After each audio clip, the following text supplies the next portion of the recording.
Oi pessoal da 911 e da 421, como é que vocês estão? Estou fazendo um vídeo agora direcionado a vocês para a gente falar um pouquinho sobre as duas leis de Ohm, tá ok? Peço que vocês não se esqueçam que é momento de isolamento. Cuide de você para poder cuidar dos outros, beleza? Vamos para a aula. Bom, gente, a corrente elétrica ela só é possível a partir do momento em que você oferece uma diferença de potencial, a famosa DDP, ou também chamada tensão elétrica, também chamada de força eletromotriz, não esqueça.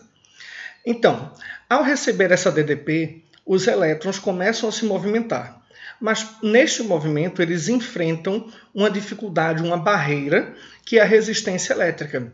Lembre que a resistência elétrica tem a ver com as características do material que você está utilizando. Então, para cada tipo de material, você vai ter uma resistência elétrica diferente. Aqui no nosso circuito, nós temos uma chavezinha que está aberta, por isso não tem corrente elétrica ainda. Uma bateria, que nesse momento vai me dar a DDP de 50 volts. Duas resistências e um medidor de tensão, que é o voltímetro, e um medidor de corrente, que é o amperímetro. Ao fechar a chave, você tem as setinhas indicando o que a gente chama de sentido convencional da corrente elétrica, que vai do polo negativo para o polo positivo da bateria.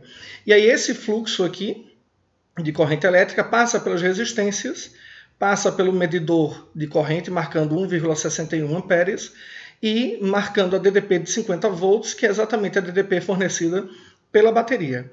Perceba que se a gente aumenta a DDP, a velocidade do fluxo da corrente elétrica aumenta. Então, quanto mais DDP, mais corrente elétrica. Da mesma maneira, se eu reduzo a DDP, eu também reduzo o fluxo da corrente elétrica. Pensando nisso, vamos analisar agora o que acontece com a resistência. A resistência é uma dificuldade para ter corrente elétrica. Então é de se esperar que se você aumenta a resistência, a corrente elétrica diminua. Inversamente, né? Aumento de resistência, diminuição da corrente. Se você diminui a resistência, aumenta a corrente elétrica. Não se esqueça também que essas setinhas indicam o sentido convencional, mas que não é o sentido em que os elétrons percorrem o circuito. O circuito é percorrido pelos elétrons no sentido contrário aos polos da bateria, do polo positivo para o polo negativo. Esse é o sentido real da corrente elétrica. E este aqui, o sentido convencional da corrente elétrica. Ok?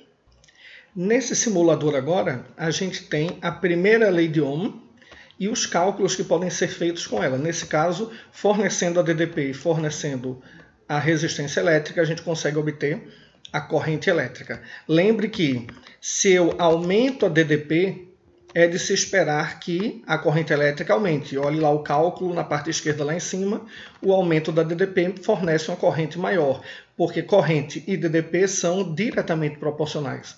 Mas quando eu penso em resistência elétrica, o aumento da resistência elétrica deve produzir uma diminuição da corrente, porque eles são inversamente proporcionais.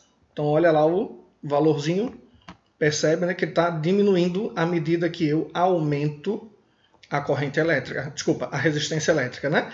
Então, a diminuição da resistência aumenta a corrente.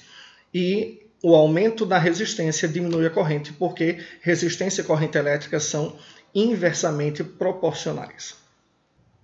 Por fim, a gente tem a segunda lei de Ohm. Resistência é igual a resistividade vezes o comprimento do fio dividido pela sua grossura, né? Pela área da secção transversal do fio. Perceba que a resistividade depende do material que a gente está usando. No caso aqui é o cobre. Se eu troco de material, por exemplo, para o zinco, ele já tem um outro valor. Isso vai mexer com a resistência também. Então vou voltar aqui para o cobre. Então, mexendo na resistividade, a gente mexe na resistência. Materiais com mais resistividade terão mais resistência. Quando eu penso no comprimento do fio, lembre lá daquilo que a gente já viu, é que se o fio diminui de tamanho, é um fio mais curto, a resistência dele é menor, porque você vai ter mais facilidade ou menos dificuldade para que os elétrons consigam passar por esse fio. Se eu aumento o comprimento do fio, a resistência aumenta. Quando eu penso na grossura do fio, quando eu pego fios mais finos, a resistência é maior, porque os núcleos desses fios estão mais próximos uns dos outros. Quando eu penso num fio mais grosso, eu tenho a resistência menor. Então, a resistência em relação à grossura do fio são inversamente proporcionais. Maior grossura, menor resistência. Menor grossura, maior resistência. Mas em relação à resistividade e ao comprimento, quando eu aumento qualquer um desses dois, a resistência aumenta. Quando eu diminuo qualquer um desses dois, a resistência diminui. Isso foram as leis de Ohm. Valeu, minha gente. Muito obrigado e até mais.